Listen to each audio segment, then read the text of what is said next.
fellow citizens of Nigeria, our friends and allies, citizens in the country, citizens in the diaspora, gentlemen of the press. It is fitting that today's State of the Nation broadcast is being delivered to a nation in need of resurrection this Easter Sunday. In the book of Ezekiel, the prophet was transported to a valley full of dry bones, where God asked him, "Can these bones live?" I imagine he's also asking us today, can Nigeria live? If we think of the mass grave in Basau, Jos, into which over 50 of our citizens were lowered recently, if we think of the sense of foreboding, hunger, sorrow, shame, and of utter hopelessness, we may be moved in our broken humanity to answer no. Yet, it is precisely in moments such as this, when hope, far from being renewed, is depleted. It is in moments like these that truth becomes as precious as oxygen to the body politic. For today's State of the Nation broadcast, I'm borrowing words attributed to Abraham Lincoln, the 16th President of the United States of America, as my title. He said, and I quote, "Let the people know the truth and the country is saved." Say that with me. Let the people know the truth and the country is saved. Only by confronting our reality with honesty and courage can we begin the work of resurrection, not just of our nation, but of our collective broken spirits. People of faith have prayed to the point of weariness, and any call for prayer now appears to be a mere religious ritual. Some have concluded that we have prayed long enough and that unless certain pragmatic steps are taken with immediate effect, the rage of the poor may engineer social, economic, and political worst-case scenarios. To avert the full-blown breakdown of law and order in our fragile democracy, and the intervention of our already battle-weary armed forces, I offer timely counsel to the Nigerian government and led prayers for the administration of President Bola Ahmed Tinubu on Sunday, January 12, 2025. My admonition, titled "A Word in Season for the Nigerian Government," a timely counsel in a season of great challenge and great need, was based on the encounter between Joseph and Pharaoh, king of Egypt, as recorded in Genesis 41. I said to Mr. President, "Dear President Tinubu, please borrow a leaf from the Pharaoh who ruled Egypt at the time of Joseph. This particular Pharaoh showed remarkable wisdom and insight, as well as a heart receptive to truth. God strategically positioned this humble man as king over Israel, over Egypt, at a crucial time in world history. When he awoke from his dream, he recognized something odd was happening. As a strong leader, he acknowledged his sense of unease. But as a humble leader, he enlisted the advice of others. He summoned Joseph, who successfully interpreted his dreams. Pharaoh knew his kingdom hung in the balance as he carefully processed the message God had given him through Joseph. I then went ahead to declare in January of 2023 and pray, God is about to do something with Nigeria that will cause nations of the earth to come here and learn. May the good Lord grant President Tinubu hearing ears and an understanding heart to do the needful for Nigeria's turnaround for the betterment of our citizens." Dear Nigerians, the past few months since that admonition in January have shown that those responsible for steering the course of our nation lack the humility and the character this moment demands of leaders. Instead, what we have seen since the beginning of the year is a descent into tyranny and a brazen abuse of power. Those entrusted with power appear determined to destabilize what is left of our political institutions and have committed themselves to obliterating the guardrails of constitutional governance.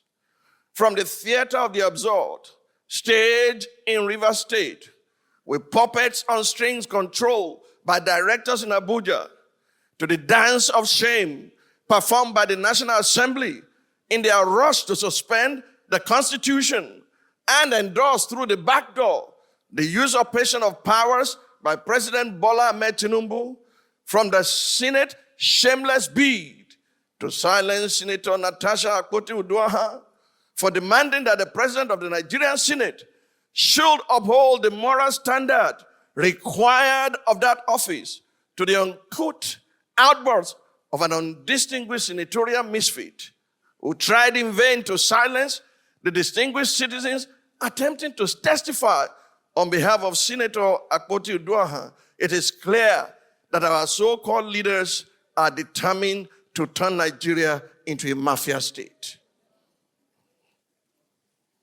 The two main contenders in the ongoing institutional immorality Olympics are the executive and the legislature. It's often said that these two arms of government suffer the worst forms of arrested development because they were the direct victims of the military era. But after 26 years of uninterrupted democracy, one must ask, how much longer before our institutions finally mature? While it is not in dispute that our institutions and constitution are inadequate, it has become obvious that our biggest problems in this nation are the occupiers of these institutions and executors of the Constitution. The quality of leadership in Nigeria has become so repugnant that citizens must declare a state of emergency on governance, demanding that every aspiring public office holder undergo rigorous psychiatric evaluation before seeking election.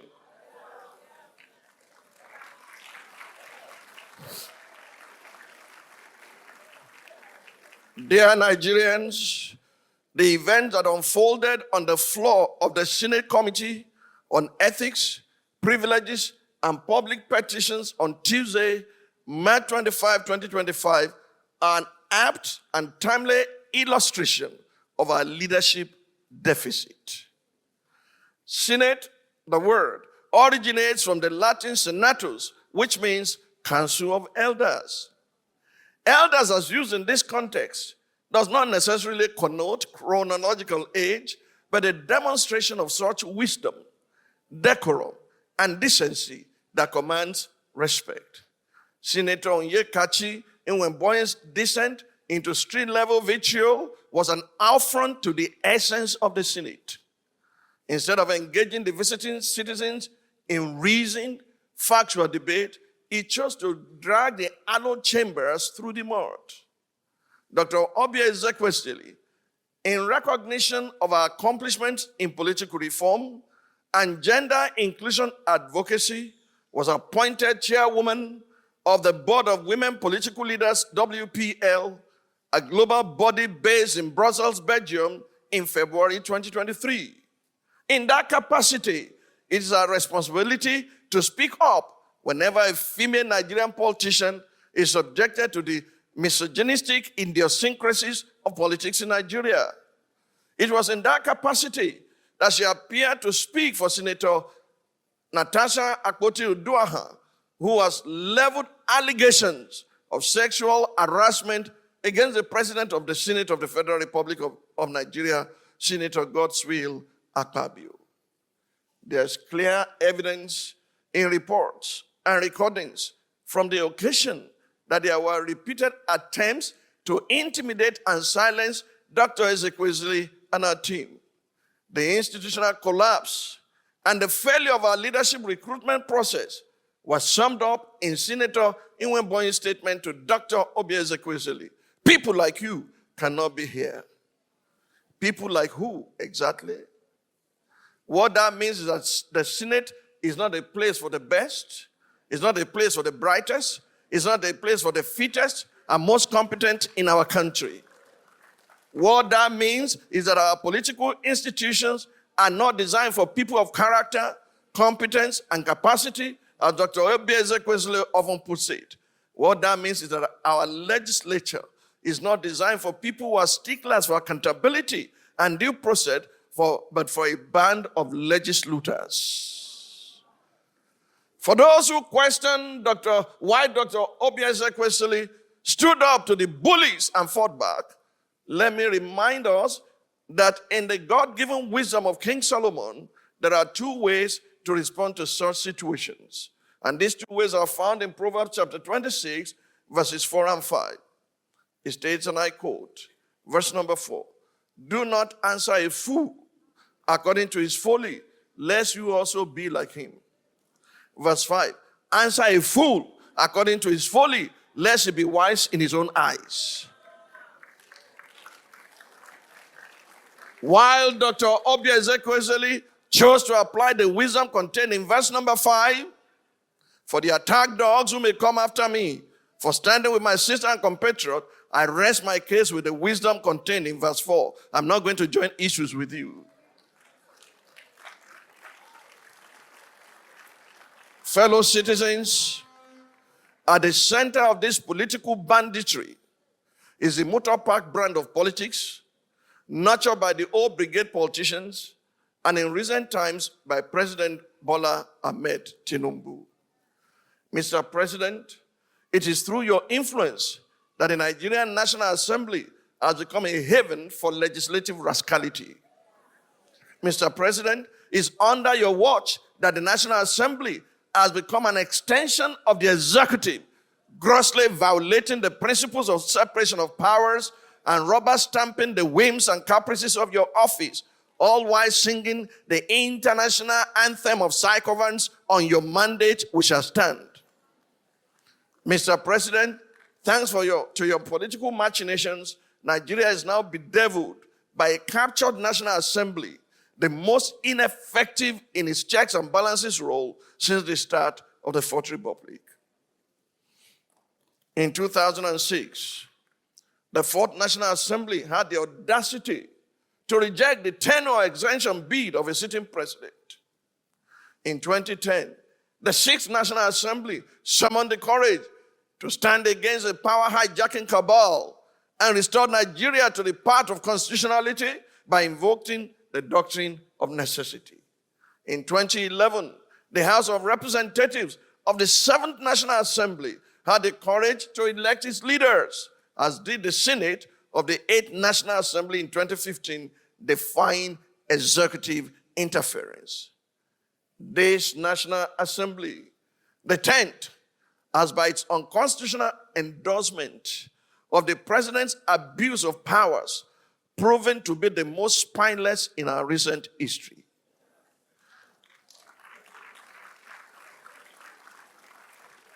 Through its actions and inactions, the National Assembly has in effect become the 48th member of the president's cabinet. While a cabinet minister has more or less become a third-time state governor in Rivers State, pampered by the indulgences of the president.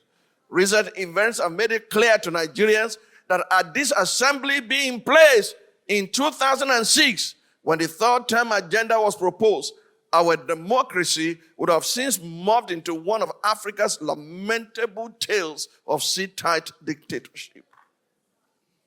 To the president of the Nigerian Senate, who has not heeded the call to subject himself to an unbiased investigation, to clear his name of the allegations leveled against him, and under whose leadership the National Assembly has become a carry-go legislature, hiding under the umbrella of technicalities and a dubious voice voting system, I leave you and your conscience with the words of Frederic Bessières, former deputy of the French National Assembly. He said, and I quote, when plunder becomes a way of life for a group of men in a society, over the course of time, they create for themselves a legal system that authorizes it and a moral code that glorifies it. To the President of the Federal Republic of Nigeria, under whose brand of politics the institution of legislative oversight is collapsing and our democracy is faced with an existential threat, I say, Mr. President, Nigeria is too delicate for this kind of politics. If this state capture was what you meant by a Milokan, it is an anticlimax that can only be counterproductive at the end. I urge you, Mr. President, to think deeply and reflect on these words. No man is wise enough, nor good enough to be trusted with unlimited power. Mr. President, please stop playing God.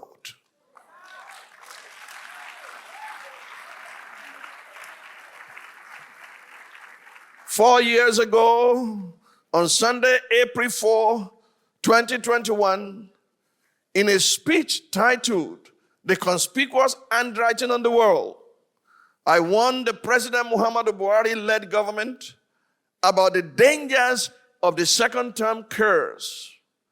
The second-term curse is a pattern of presidents being less successful in their second terms. Citing the Wall Street Journal, I pointed out that political analysts have identified hubris as the cause of this pattern.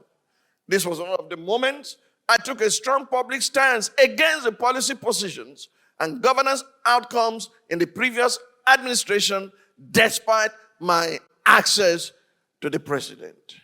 I did it because I did not want that government to fail.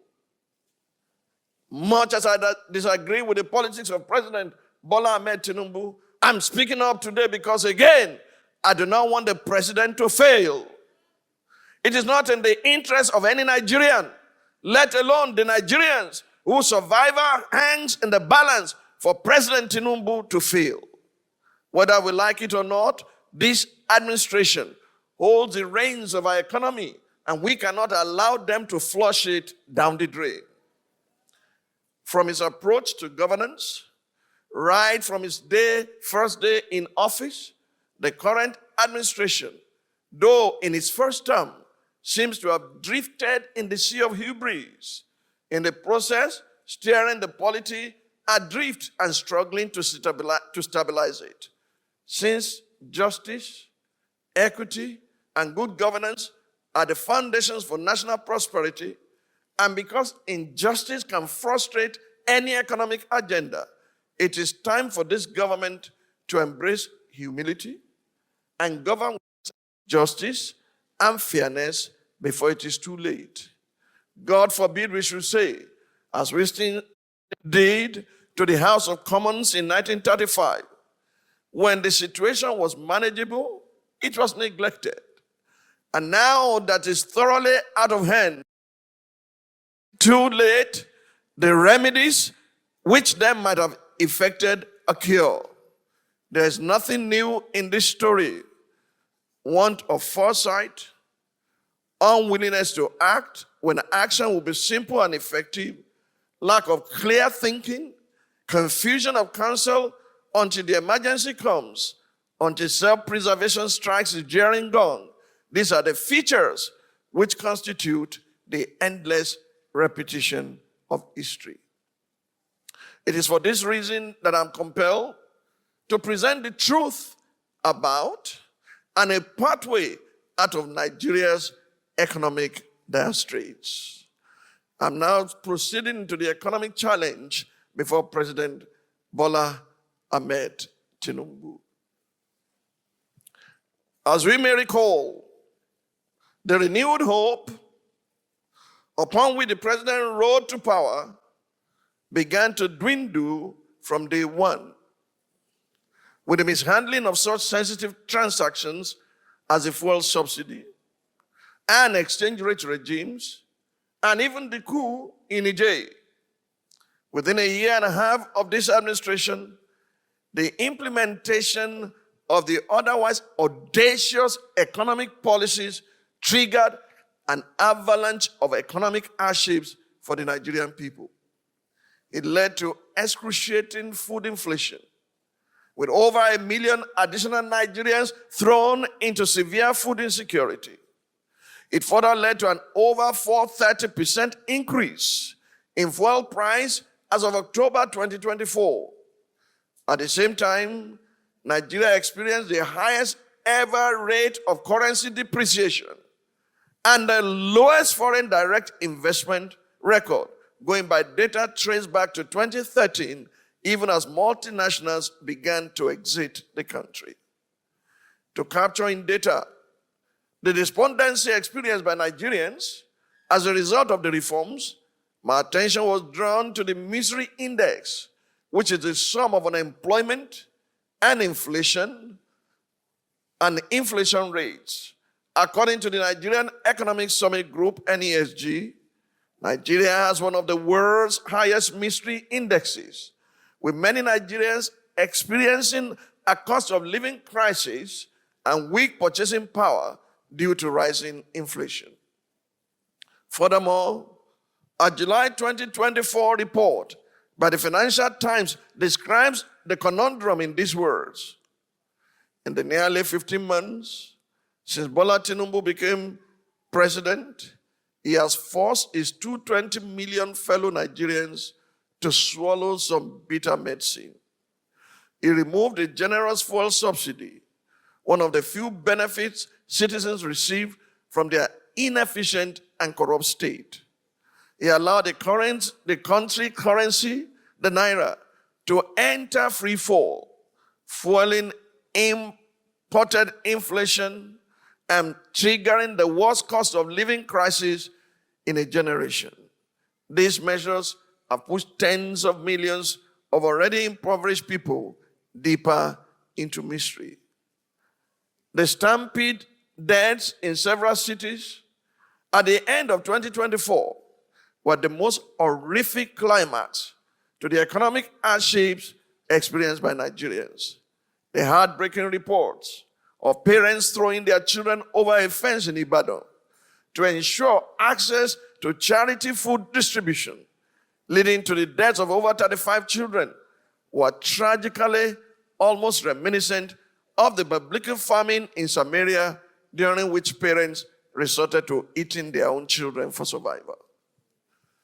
While it is not in dispute that difficult economic reforms come with costs and are usually associated with periods of hardship, 4 essentials must be taken into consideration when driving reforms. Number 1, empathy, which means understanding and sharing in the plight of the people. Number 2, methodology, which indicates a systematic approach to deploying tools from the reform toolbox to cushion the biting effects of reforms. Number 3, transparency, which mandates governments to act openly and to carry the citizens along at every major decision point in the reform journey. And number 4, responsibility, which requires leaders to take the lead in bearing the difficult and painful impacts of reforms. I leave it to the consciousness of Nigerians and to the consciences of those in this administration entrusted with the fate of hundreds of millions of Nigerians to determine whether the President Tinubu-led government has sufficiently demonstrated these 4 essentials. However, while this address does not overlook political rascality as a contributing factor, as far as the difficulties of economic reforms are concerned, the purpose of this address is not to condemn, but to guide. It is not to blame, but to admonish. It is not to dismiss ongoing efforts to stabilize the economy, but to offer an alternative path to show how we can reimagine Nigeria and put an end to the sufferings of the Nigerian people. Let me also state that this is not to dismiss the successes already achieved by this government, including the increase in reserves by this administration from $35 billion in May 2023, when this government came to power, to $40 billion as of November 2024. That's a place to clap.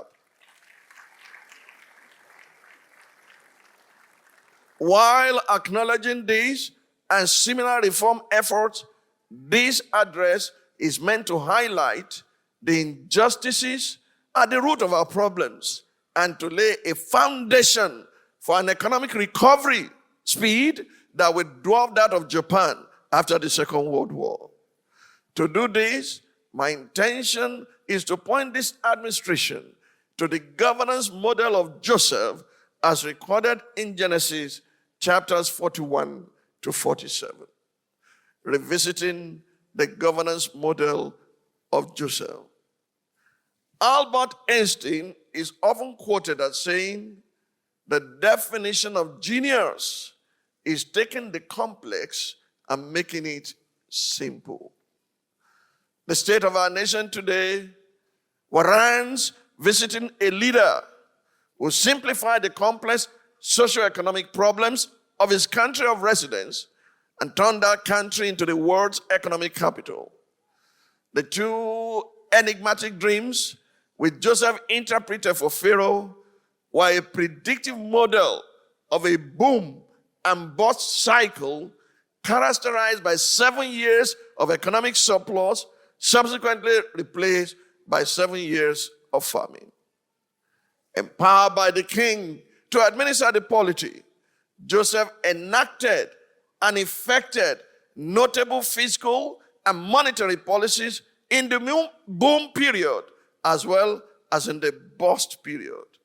The governance model of Joseph not only preserved Egypt during a global recession, it also transformed the country into the greatest economic power of that age and enabled an African nation to sustain the then known world during a severe economic downturn. In the boom period, all across the country that is Egypt, Joseph created, listen carefully, locally managed networks of cities, industries, and reserves with adjoining farmlands. During the recession that succeeded the boom period, as national economics faltered, Joseph opened up the reserves and sold to the Egyptians within their own region rather than putting them on the dole. Meaning that despite the fact that there was a crisis, the people exchanged value for the supplies. Furthermore, while implementing his economic policies, Joseph facilitated a healing and reconciliation program that would see him reunite with his brothers who had betrayed and sold him into slavery. By so doing, he situated his policies and programs against the backdrop of national reconciliation and reintegration. However, as the recession climaxed, even though the reserves were in surplus, the purchasing power of the people diminished to the extent that they bartered property and liberty for sustenance. But rather than printing money and giving cash gifts to the people, Joseph embarked on value reforms and structural re-engineering.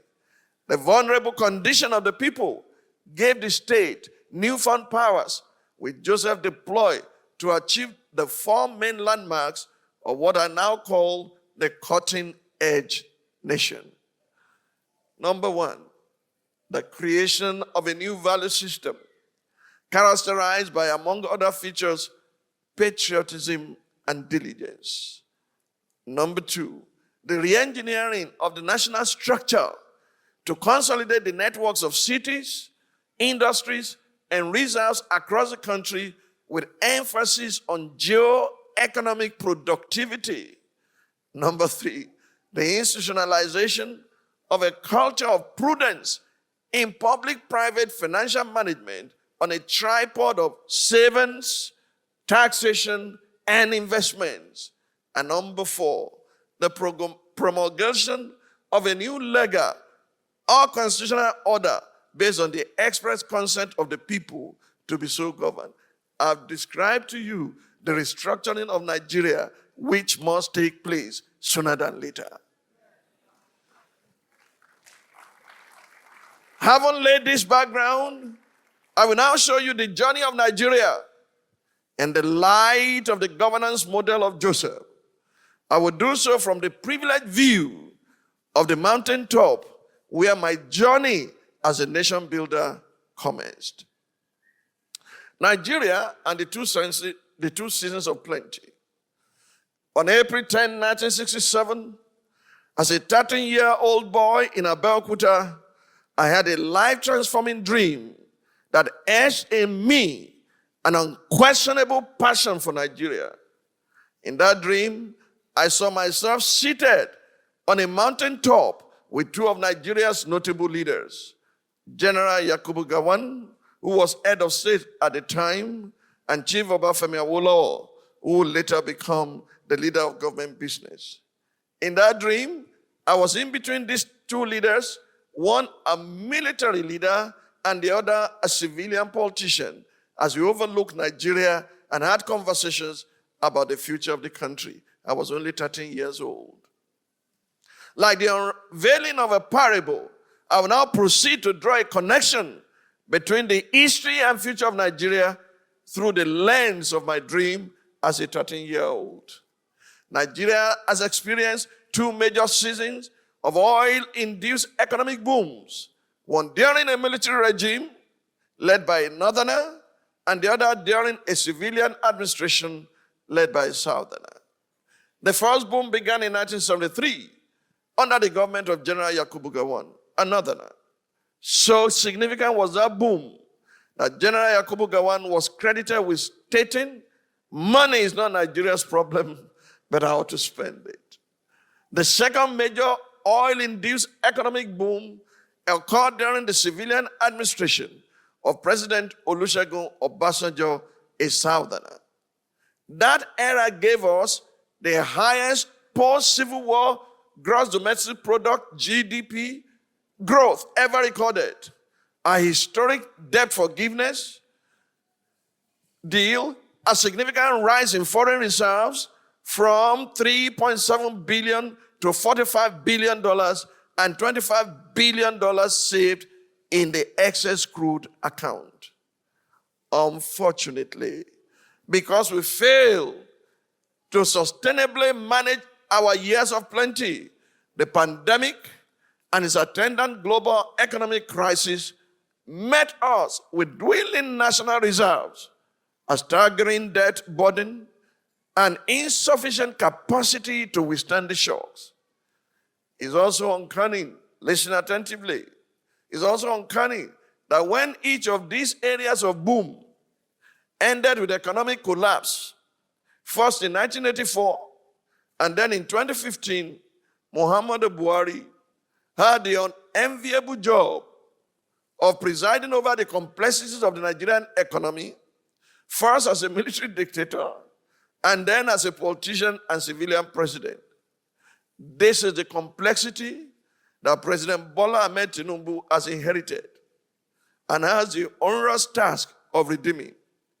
Like Pharaoh, the government of President Bola Tinubu needs redemptive solutions so that require nothing short of the genius executed in the governance model of Joseph. How would we do this? We would do this by locating our national reserves. Please pay attention. Say with me, national reserves. I can't hear you. Where are they? It is clear that reforms have become much more difficult and painful because we have taken too long to act. However, even in this current state of despair, we can still reverse the trend by adapting and adopting the Joseph model. Whereas the biblical Joseph activated futuristic reserves for future deployment, we can activate existing reserves for present deployment with the promise of future returns. Now, this does not suggest that we have sufficient financial or full reserves to meet current needs. Instead, it requires us to ask salient questions, such as, where are all the monies that are accrued to Nigeria during those years of boom? We may not have reserved them in national, regional, or local storehouses as Joseph did, but I'm persuaded that the proceeds from those years of boom did not vanish into thin air. Real wealth is not destroyed. It simply grows wings and relocates. We may have lost track of these proceeds, but I believe our seemingly lost wealth is currently domiciled in at least 3 locations. You want to know them? Number 1, capital flight destinations. Number 2, capitalists in our nation. And number 3, corrupt public officials. The first reserve includes cross-border accounts and investment destinations fed by capital flight in the form of illicit financial flows, tax evasion, and the repatriation of funds by foreign investors who have lost confidence in the Nigerian economy. A 2021 report by the Political Economy Research Institute estimates that Nigeria has lost around $467 billion to capital flight from 1970 to 2018 alone. That's over 12 times our current reserves of 38 billion, and in today's naira value, it will amount to over 745 trillion naira, or over 13 times the current budget of 54.99 trillion. The second reserves are the capitalists who benefited from past errors. This can be seen from a 2024 report by Oxfam that the combined wealth of Nigeria's 5 richest men will end extreme poverty at a national level, even as the amount of money that the richest Nigerian man can earn annually from his wealth is sufficient to lift 2 million people out of poverty for 1 year. It is commendable that since the time of that report, some of these wealthy Nigerians have invested significantly in the Nigerian economy. This address aims to show how we can attract more of such investments in ways that accelerate economic recovery, boost growth, and create opportunities for every Nigerian. The third reserve, where the resources that are accrued from our boom years have been domiciled, are the corrupt officials who have appropriated our common wealth. According to the same Oxfam report, between 1960 and 2005, about $20 trillion was stolen from the Nigerian treasury by public office holders. This amount is larger than the GDP of United States in 2012, about $18 trillion. It's also over 700 times our current reserves. Little wonder Nigeria is where it is today. So how do we open up our national reserves? You like to know? Having identified 3 reserves, including capital flight destinations, capitalists, and the corrupt, I believe that this moment of national crisis presents a rare opportunity for a strategic deployment of this accumulated wealth. Although, unlike Joseph, we failed to strategically and sustainably accumulate our national, regional, and local reserves for the broader public good, I believe these 3 reserves can be opened up through an emergency reset of our polity inspired by his governance model. As Joseph did in a time of crisis, we must open up these 3 reserves in service of the people. Now, please listen attentively. Let me state, however, that I'm not advocating for the nationalization and redistribution of private wealth. Far from it. That will only set us back. While illicitly accumulated wealth can be taken over by the state under due process of law, the right to legitimate private property is sacrosanct and must not be violated. Instead, I propose innovative financing rooted in a structural reset.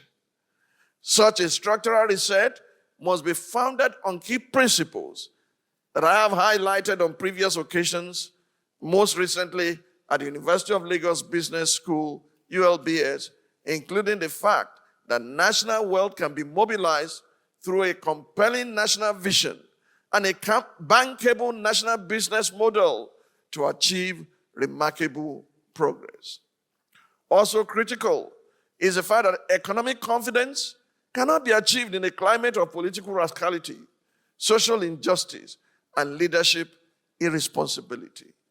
In the light of these principles, the President Bola Tinubu would do well to review his team dispassionately and seek out Joseph-type leaders, persons of impeccable integrity and excellent skill, reputed for transparency and accountability, able to mobilize and administer human and material resources, and to convincingly articulate a bankable model for Nigeria in 2030. It is worthy of note that such persons are currently being told that they cannot be here, implying that the current governance model cannot accommodate the people Nigeria needs at this time.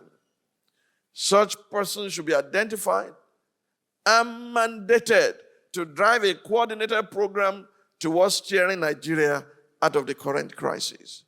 They should be empowered to coordinate nationwide survival interventions, stabilize the economy, re-engineer our debt profile, facilitate structural reforms for geo-economic industrialization, spur inclusive economic growth and development, and build an economy that is fit for the 21st century and beyond upon the foundations of national reconciliation and values-driven national rebirth.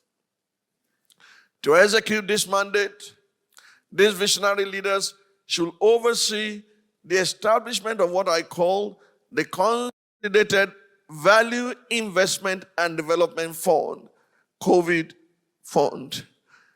When the pandemic brought the economy to a halt, a situation we are yet to recover from 5 years after, this fund, which I will now simply call the fund, is not based on volatile factors such as the price of oil. It rejects the logic that Nigeria must be trapped between the rock of loans or handouts and the hard place of solely extractive economy. Instead, it draws its strength from a bold and credible vision for a new Nigeria, one built on strong, trustworthy, and innovative leadership, the unmatched dynamism and resourcefulness of the Nigerian people, long-term structural transformation, and a bankable business model investors can trust. Furthermore, the fund is also a value investment because it positions Nigeria as an undervalued asset, a diamond in the rough or a diamond in the mud, which global and local investors ignore or underestimate at great cost. Empirical data supports this. Number one, a significant youth population, very, very dynamic youthful population, strategic location. Number three, entrepreneurial energy. Number four, vast arable land. Number five, an underutilized labor force. Number six, the untapped potential of non-oil sectors. It is designed to attract not just financial capital, but also non-monetary value, including knowledge and goodwill. It will be a single unified fund made up of multiple components, including a for-profit vehicle to drive economic growth and enterprise, a humanitarian vehicle to address urgent social needs, and a justice vehicle to promote equity, the rule of law, and the office of the citizen.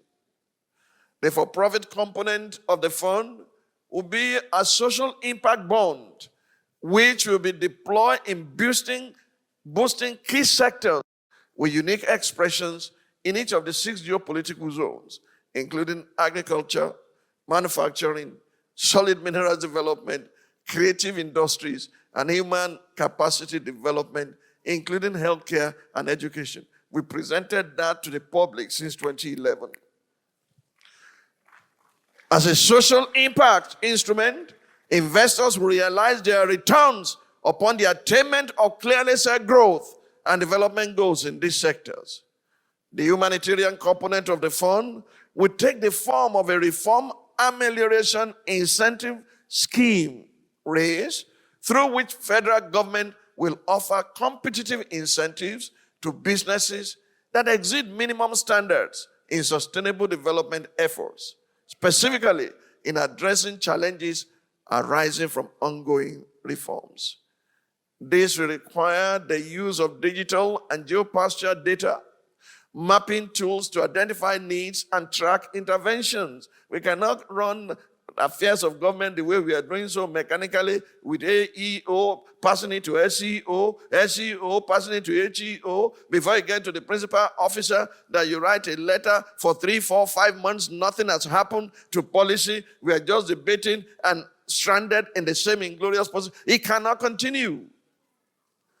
Alongside fiscal benefits such as tax reliefs, such incentives will include national recognition for individuals and not-for-profit organizations that help address well-defined reform-related challenges or contribute to the fund's humanitarian arm.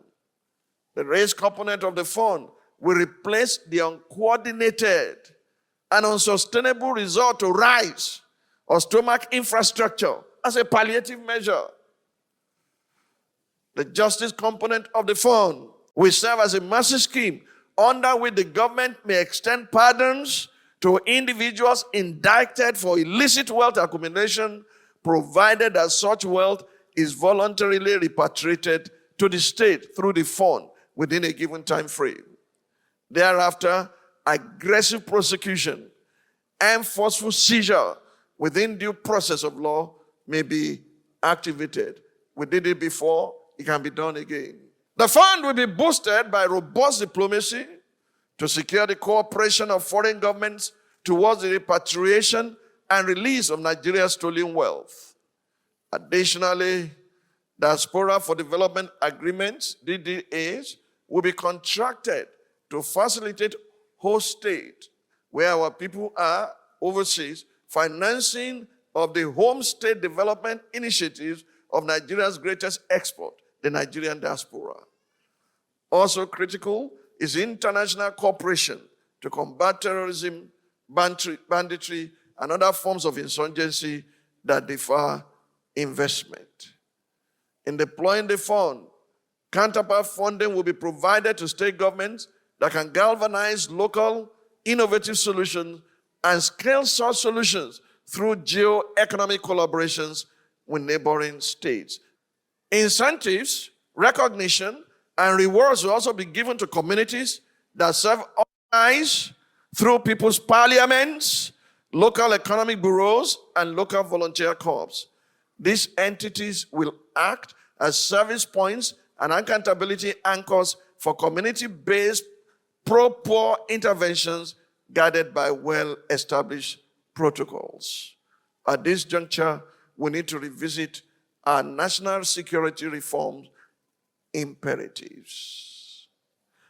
Critical to this reform process is the need to confront the escalating insecurity across the country. In recent weeks, there have been gruesome reports of killings in several parts of the country, including Edo, Benue, Plateau, Zamfara, and Borno states.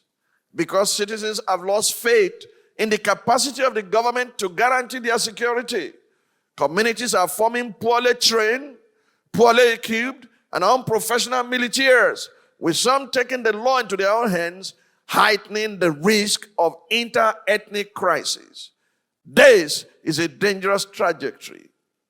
In a recent reaction to these developments, former Vice President Alhaji Atiku Abubakar faulted the security architecture of President Bola Tinubu. However, our national security problems point to fundamental structural defects designed into the Nigerian Constitution since the return to democracy in 1999. Defects that have been sustained by leaders who have, over the years, failed to demonstrate the political will needed for bold and innovative reforms. In my October 7, 2019 speech, titled Resetting Nigeria on the Path of Predictable Progress, I outlined the defects of our security system, including a faltering national security philosophy, multi-level unpreparedness for national security, organizational inadequacy, security structure dissonance, security infrastructure deficit, security architecture dysfunction, and security infrastructure conflicts. As I stated in that speech, which I recommend to stakeholders in Nigeria's security sector, we must rethink our national security philosophy from one that is primarily designed to protect government officials to one that primarily protects the Nigerian people. We must then reinstate national security federalism by activating constitutional procedures for multi-level policing, including local, state, and local zonal policing systems. Against this backdrop, we must redesign our security architecture by facilitating the formation of zonal security councils chaired by a governor from the respective zone on a rotating basis. Such zonal security councils, which will be formed by state and local policing systems within respective zones, must be managed by non-partisan security experts, while the chairperson at each point in time will represent the zone at the National Security Council. In my 2019 address, I also recommended that the Nigerian police force be formed into a National Bureau of Investigation, with emphasis on investigation and intelligence gathering within interzonal and national jurisdictions as the main law enforcement agency of the federal government. You cannot post a policeman from Sokoto to Abeokuta who does not understand the terrain to be effective. I further recommended the creation of a Directorate of National Intelligence to be headed by a director who will report directly to the President and the National Security Council. That way, intelligence can be disseminated to other relevant stakeholders, including the proposed zonal security councils, and through them to the state governments. Under this reform structure, the National Security Advisor, as a political appointee, will facilitate the president's decision-making based on the intelligence supplied by the Director of National Intelligence, not guesswork. These steps will be further boosted by adequately retooling our security infrastructure to meet the complex demands and by remodeling our security infrastructure to end interagency rivalry. We must also recreate our national security culture by mandating the kind of organizational culture change within the entire gamut of our law enforcement agencies that can win back the trust of the people. Finally, these security reforms must also be backed by intense international engagement through a two-tier foreign policy thrust, the trans-Saharan and the transatlantic, to boost our capabilities and to combat terrorism, banditry, and other forms of insurgency. Conclusion. Those who have followed our strategic interventions in governance over the years will recall that I've presented similar ideas to the Consolidated Value Investment and Development Fund, that is COVID Fund, on previous occasions. The first was on October 1, 2017, in the address titled Pragmatic Steps Towards Restructuring Nigeria. 3 years before the economy was hit by the COVID pandemic, but those who were in authority did nothing about it. Now, with the global ripple effects of the Trump presidency in view, economic experts from the Wall Street Journal to Goldman Sachs are warning about the rising chances of a recession. Considering the intricate interconnectedness of the global economy, this places a challenge on forward-looking governments to proactively buffer their economies. With oil exports accounting for 90% of our foreign exchange, and with the 2025 budget relying on a staggering $13 trillion worth of borrowing, Nigeria needs unconventional economic strategies to ensure that citizens are not subjected to further hardships and also to set our country on the path of speedy recovery and growth. As I said in my prayers for an admonition to the President at the beginning of the year 2025, it took great wisdom and humility for Pharaoh to designate Joseph as a point person and to give him the authority and resources necessary to survive the coming calamity.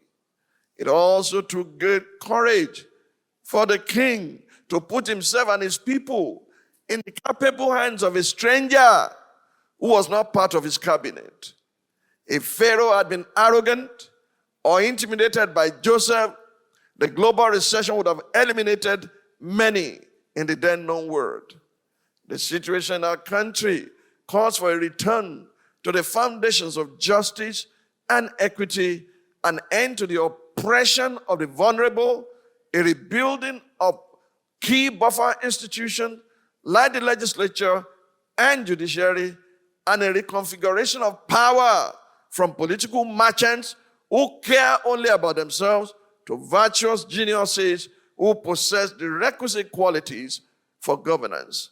Such Joseph-type leaders will likely not be found only in the conventional corridors of power. Ironically, some are being persecuted by the current political order. The fact that the economic blueprint of Joseph was carved with reconciliation with his brothers and the laying of a foundation for nationhood is a reminder that divisive and unjust brand of politics that seeks to exclude women and value-based competent leaders cannot foster economic growth and national development. It will only stagnate the economy. It is time to heal and unite the nation, not divide it. The question remains, will Mr. President respond to the call of history? That's a question for him to answer. To my fellow citizens, now face to face with a surge in violence, with no clear intervention from the government in prevention or response, to all who are contemplating retaliation, I urge you to reflect on the words of Martin Luther King Jr. He said, and I quote, "In the guilt and confusion confronting our society, violence only adds to the chaos. It deepens the brutality of the oppressor and increases the bitterness of the oppressed. It destroys community and makes brotherhood impossible. The ultimate weakness of violence is that it's a descending spiral, begetting the very thing it seeks to destroy. Instead of diminishing evil, it multiplies it. Returning violence for violence multiplies violence, adding deeper darkness to a night already devoid of stars." Can Nigeria live again? Can gross darkness once again give way to light? God knows, and we know the answer is yes. Thank you for listening. God bless you, and may God bless our beloved nation, Nigeria.